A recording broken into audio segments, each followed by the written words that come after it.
deal. Thank you for being here tonight. Tonight's talk is going to be health as a whole, finding your why.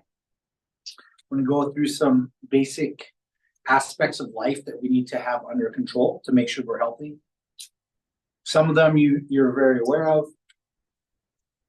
Most of them you're very aware of, but sometimes we don't put it all together and understand that they all affect us. So with that being said, my goal of this talk is to help you empower you so you can tell others and help them. So I want you to be that person who learns how to fish and then teaches somebody else how to fish.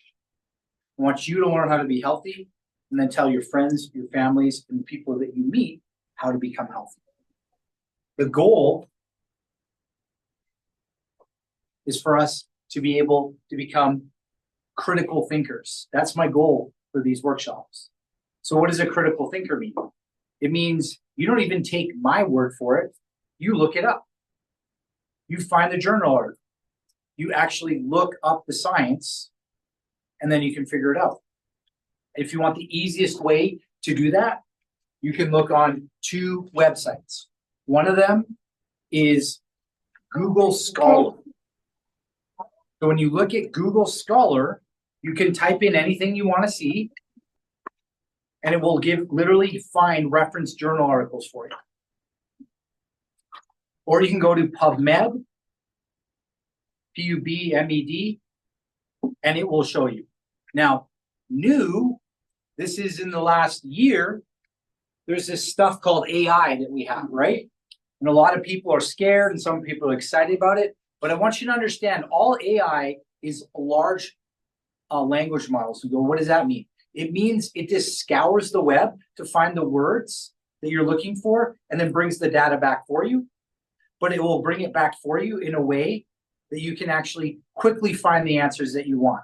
So instead of you having to spend 30 minutes to an hour, you can literally ask for, find me a journal article on diabetes with references. And it will literally write the references out for you so you can click on them and find the references. So you can use AI to research for yourself. This has saved a lot of time for me because now I can use AI to find the references that I need.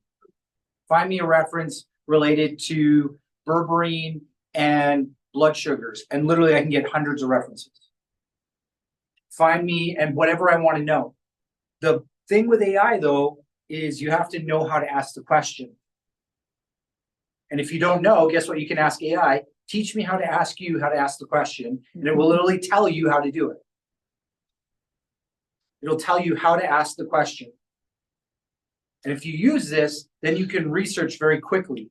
Understand there is a limitation, though, and the limitation with using AI is whatever data model that has been programmed, whoever programmed it, their concept of what things are is going to limit you. So there are algorithms or scientific models set up, and how they use that will skew it. So you still may need to go to PubMed or Google Scholar to actually find the data. So I'm basically teaching you, how do we actually find the stuff ourselves? How do we actually look up the stuff ourselves? Dr. Josh said something, I want to learn more. So an example, let's say I say DHEA. You go, what is DHEA? And you'll find out DHEA is the precursor to testosterone and estrogen. And as we get over the age of 40, everybody's drops. And that's why our testosterone and estrogen drops. So if you have a lab test and your DHEA is low, then literally I have supplements that we could give you that is easily used to pull up your testosterone and your estrogen so you don't have to worry about mental issues or different problems like that. Does that make sense? So if you want to learn about it, you just literally tell me about DHEA or what is DHEA's function. And you can literally look it up and it will tell you. The one that I use is the one most people use, but there's lots of them. I use ChatGPT. Was that a salon? You got it? Okay. So use whichever one you want. There are open source, closed source. There's different ones like that. Could you repeat that, Chad? What? ChatGPT 4. Yeah, that's one you told me about, right? Yeah, that's the one that I use. It's free, but people do gather data off of it. So you have to understand Anything free isn't really free. Your Right. data is being tracked, even though you're looking up stuff. Okay. And I know because I have a VPN, and on my phone, whenever I run the VPN, the AI bot won't work because they can't track me. And then as I turn off the VPN, then the AI bot. So just understand that if you're using this, you're giving away data just like Google. And if you're okay with it, perfect. And if you aren't, then find one that won't track you. So with that being said, now we know how to research or basic research.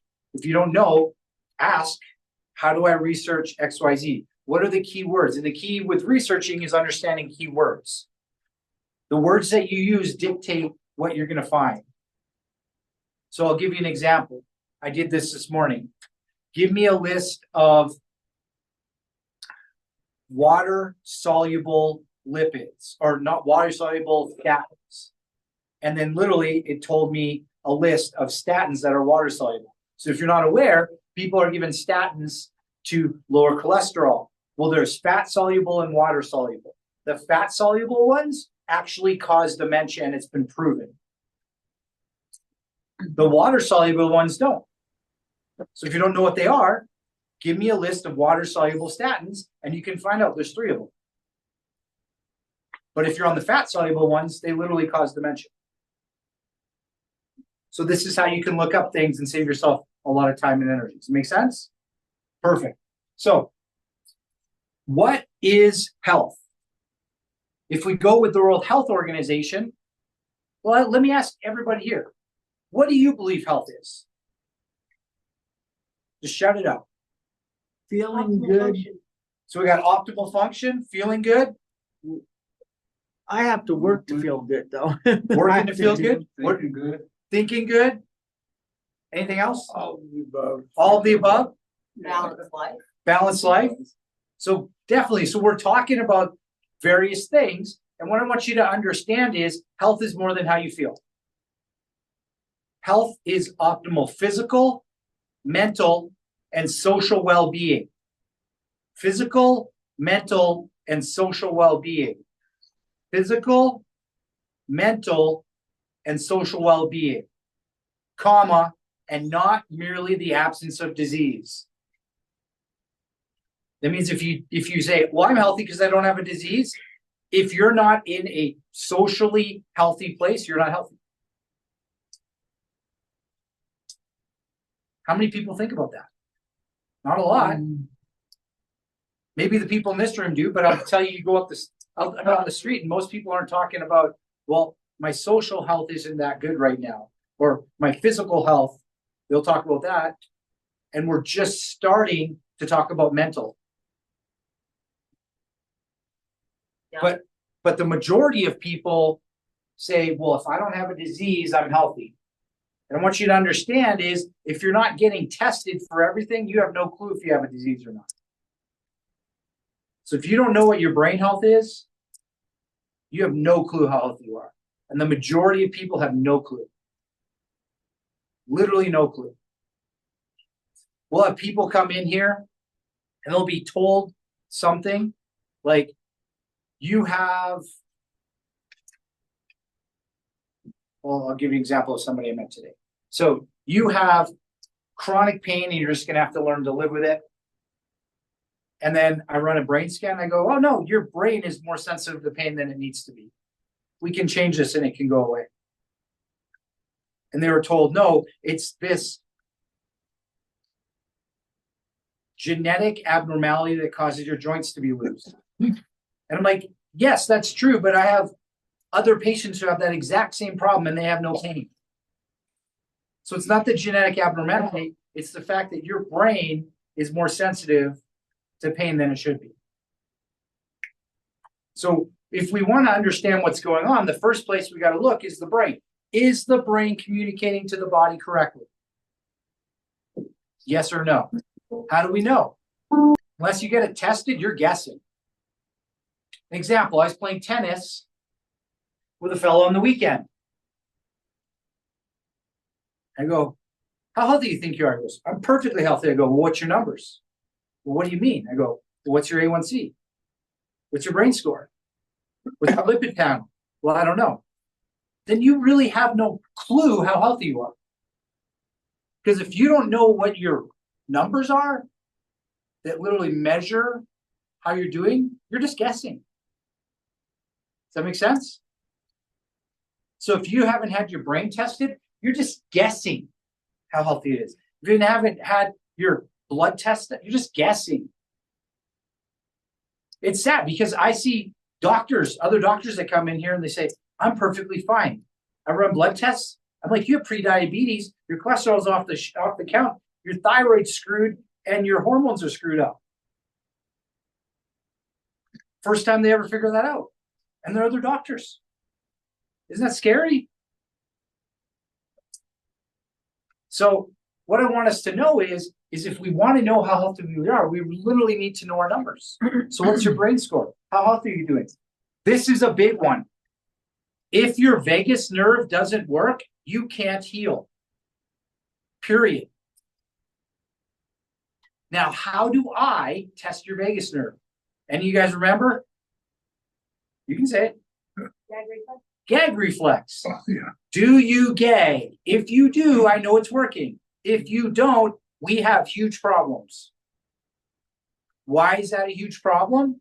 Because the gag reflex is literally a brainstem reflex, but it tells me if the motor division of the vagus nerve is working correctly. You go, what does that mean? If the part that talks from the brain down to your stomach, down to your digestive tract, down to your heart is working correctly, then you can heal. The vagus nerve, besides being a nerve, is also a roadway. And the roadway of what it travels and brings up is something very important. They're neurotransmitters. So if your vagus nerve is fatigued, that means you cannot move dopamine, the happy hormone, the stress hormone, the one that helps you deal with stress, to your brain from your gut. You cannot move serotonin, the one that makes you start things. Dopamine makes you finish things. The one that makes you happy and not depressed. You can't move that hormone to your brain. GABA, the one that makes you be able to stay calm, not have anxiety, stop them racing thoughts. Can't get that to the brain. Acetylcholine, the one that makes you have memories. Can't get that to the brain. Catecholamines, adrenaline, noradrenaline. Can't get that to the brain. See what I'm saying? You don't have a good vagus, that thing doesn't work. Your brain will not work correctly. So if you gag, I know you can heal. If you don't gag, we got to get that sucker working, or it's impossible because it's no way that we can get the neurotransmitters to the brain, and there's no way the brain will be able to tell your gut how to work. What's the problem with that? If your digestive tract doesn't work, you cannot absorb energy correctly. Then you get diabetes. Then you get fatty liver. Then you get kidney problems. Then you get leaky gut. Then you can get autoimmune. Then you can get dysbiosis, which is bacteria being off that can cause chronic pain and digestive issues and autoimmune diseases. And I can go on and on and on and on. Anxiety, depression, all these different things because your gut's off. But what controls how the muscles move is the vagus nerve. So how do you know if you have a problem with that? You don't gag. Well, I don't know if I gag. Take your finger, wash it if you need to, put it in your mouth, and try to touch the back of your tongue. Not the back of your throat, the tongue. And if you go, automatically, your vagus nerve works. If you push it in there and can touch the back of your throat and nothing happens, we have vagal fatigue. We need to fix that ASAP, or you will not heal. No questions, no ifs, ands, or buts. Make sense? So we got to get that sucker moving. Now, a lot of people, you're going to hear about this new disease that people are diagnosed with. It's called dysautonomia. And you go, well, what's dysautonomia? Simplistically is vagal nerve fatigue. Your vagus nerve is fatigued, you get dysautonomia. The autonomic nerve system is controlled 90% of the time by the vagus nerve. If the vagus nerve can't work correctly, you'll get something called POTS, or postural orthopedic hyper or tachycardia, which basically means when you stand up, your blood pressure literally goes through the roof and you start having fast heart rates because your nervous system can't actually control you. It puts you into fight or flight when you stand up instead of just speeding you up a little. And it'll push up your blood sugars and then you get inflamed. It'll push up your cortisol, then you'll get inflamed. Isn't that crazy? All because one nerve is fatiguing that comes off your brainstem called the vagus nerve. It's literally the nerve that controls how healthy you are. So if your gut doesn't work, vagal problems. If you have memory issues or pain issues, we want to look at the vagus nerve. Make the vagus nerve work and you heal. To the point where we literally get people who have migraines and it's vagal nerve dysfunction. We stimulate the vagus nerve and the migraines will go away because the vagus nerve also controls blood flow to your brain, specifically your frontal cortex. So how do we stimulate it? The easiest way to stimulate it is to literally rub your ear. If you rub your ear, you'll stimulate the vagus nerve, the whole ear. That's the afferent or the sensory branch of the vagus nerve. What's the other way to stimulate it? Gargling. But this isn't, I don't want to say your daddy's gargling. We're like, ah. No, this is loud, annoying, spittle going everywhere. You got to tell everybody in the house you're doing this. So if your microphone or if your speakers are really sensitive, turn them down because I'm going to gargle and show you how to do it. You have water in your mouth, you tip your head up and you go, ah, and you literally gargle as loud as you can. And you got to feel the little uvula, the little dangle in the back of your throat moving. If you do not feel it moving, it will not stimulate the vagus. And you need to gargle until your eyes water. And when they water, that means it's turning on because it's actually turned on the vagus to the point where it's actually stimulating cranial nerve number 9 as well in a feedback loop.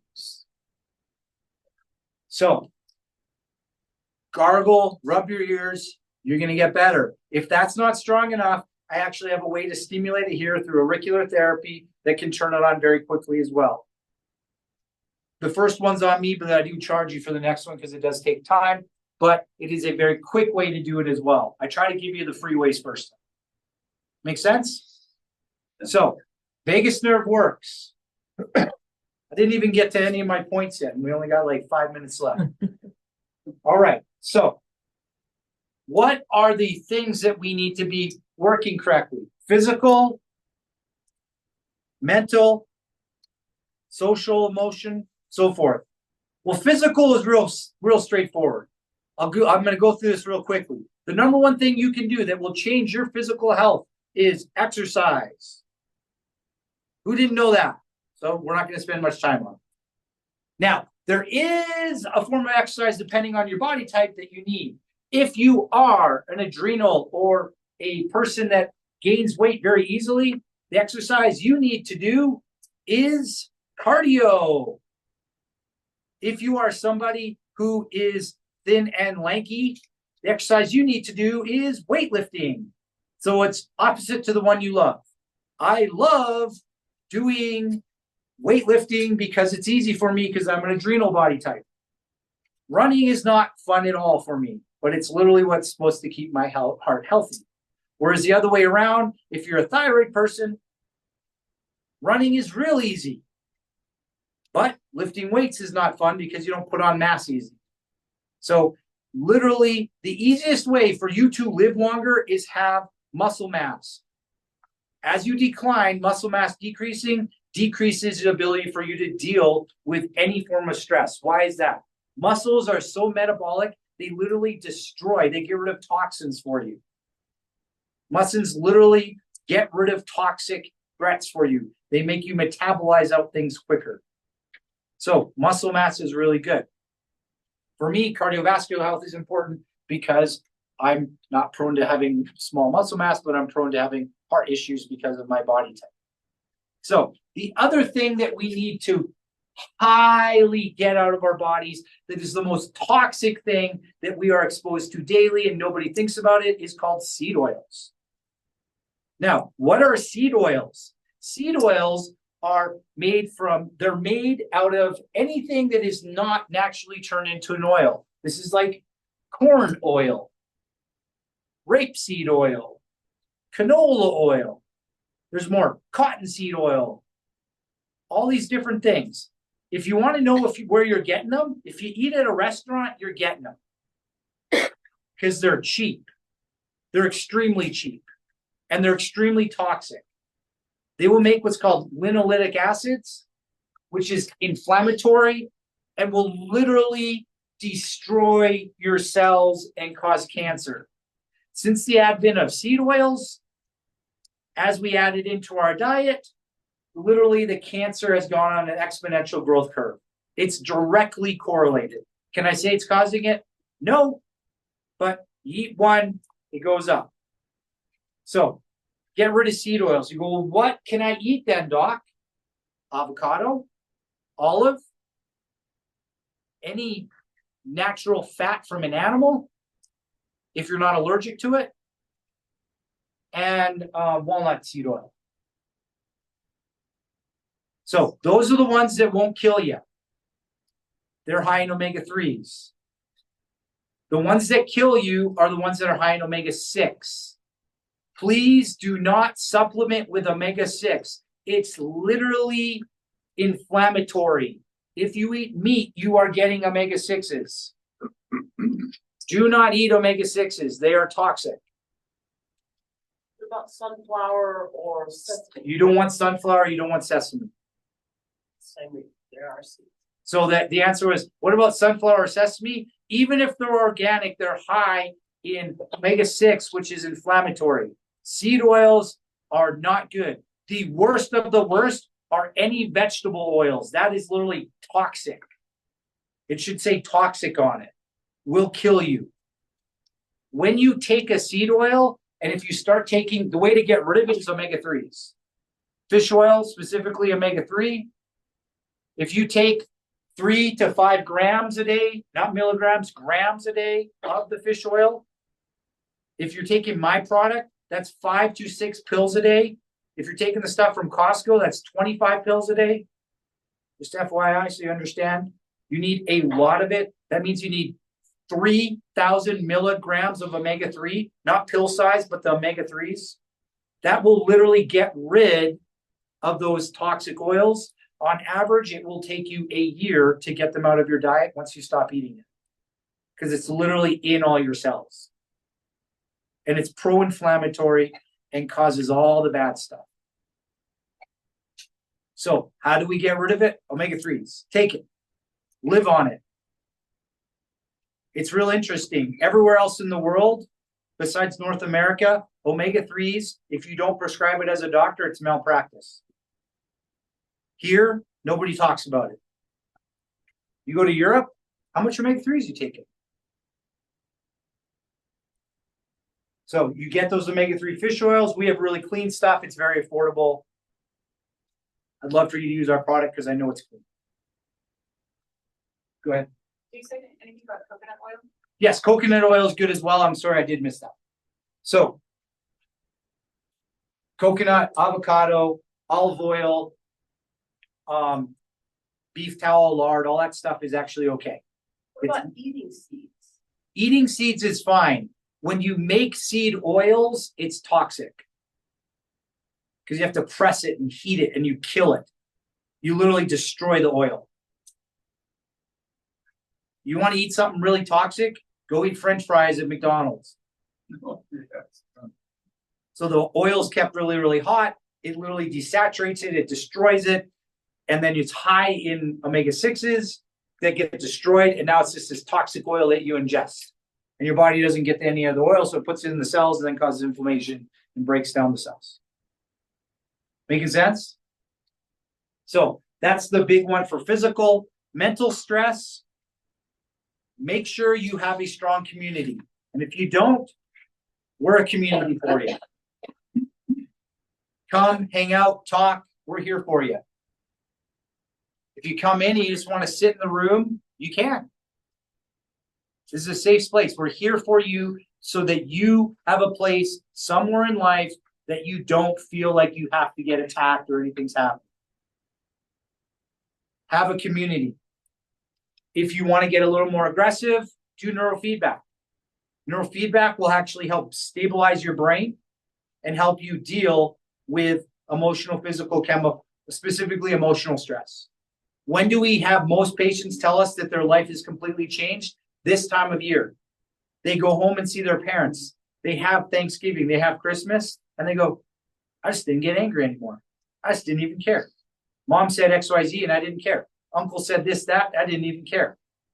So they're able to adapt because literally the neurofeedback will help you adapt. But the newest model has shown that the adjustment will change what's called your modal network. That means it changes how you perceive the world, everything in the world, how you see, hear, smell, taste, everything in the world changes. So you'll actually see the world for what it is and not your skewed version because your brain can't see the world correctly. Isn't that cool? So you want to get better, get adjusted into neuro, and it can literally change you to the point where before even neurofeedback, chiropractic had sanatoriums where they literally took care of people that were mentally insane and they had a 90% success rate. Now, this is before industrialization and all the bad stuff came out. So now we need to just give it a little more. Environmental is the next one. Make sure you have clean air. So most people aren't aware that we have people who have something like radon. So make sure that's not in your house. Make sure that if you are in a new house or a house that is newer, that you have some sort of air filter to take out all the toxins that is in the rugs. And a big one that most people aren't aware of is never eat anything or try to almost never eat anything that's stored in plastic. Plastic can actually link on to proteins that you eat and cause autoimmune reactions to the food. So you can literally start attacking the foods that link and you can actually start attacking your own body. The most toxic thing you can be exposed to is drinking water out of those water bottles because there's over 200 chemicals in those little water bottles, not just BPA, BPB. All of those toxins will actually affect you. So you want to make sure your thyroid is healthy. Don't drink out of plastic. Don't eat out of plastic. I understand there's hard things about this. Once I learned this, we had to get rid of all the plastic stuff. I was annoyed. Then we got glass and stainless steel, and that works. But understand those things are very toxic to you. So make sure your food's clean as well as your air is clean. Of the two, the cheapest thing to do is probably going to be the food, then do the air, and then you can go after the water. Most people aren't aware that the water is very toxic nowadays. There's trace amounts of every single drug people take in the water. They're now finding fish that have antidepressants in them and statins in them and Lipitor in them. And all these different drugs are in it because they're literally circulating around. Don't get all freaked out. Start easy. I'm eating out of glass containers. Perfect. I'm not microwaving food in plastic containers. Perfect. I'm not microwaving at all. Better. Then I'm breathing air that's clean. Then I'm drinking water that doesn't have any toxins in it. If you want to get good water, you actually have to get to the point of doing a reverse osmosis in-house. They are quite affordable now. They're under $1,000. I think a decent one runs about $400 to $500, but that's an investment. So don't freak out and say, I got to get everything now. Do the easy ones. Just get clean knives and forks and spoons and things, and then move forward. When you do this, it'll help you stay healthy. It'll help you make wise choices. So we talked about a lot of stuff. Well, I got a friend who's got blah, blah, blah. Okay, there's something interesting going on. The week of December 2 through 5, we have our Patient Appreciation Week. What is our Patient Appreciation Week, Doc? It's the week that we make it stupid, simple, cheap, easy to come in. What does that mean? Anybody who you refer in for that whole week can come in and get a full exam, the same one you got done, for $20. Now with inflation, that means it's really like $10. So what I'm showing you here is if you want to help somebody, have them come in. We just put the board up. We do have spaces left. But if somebody comes to mind when I talk about any of these things, tell them to come in.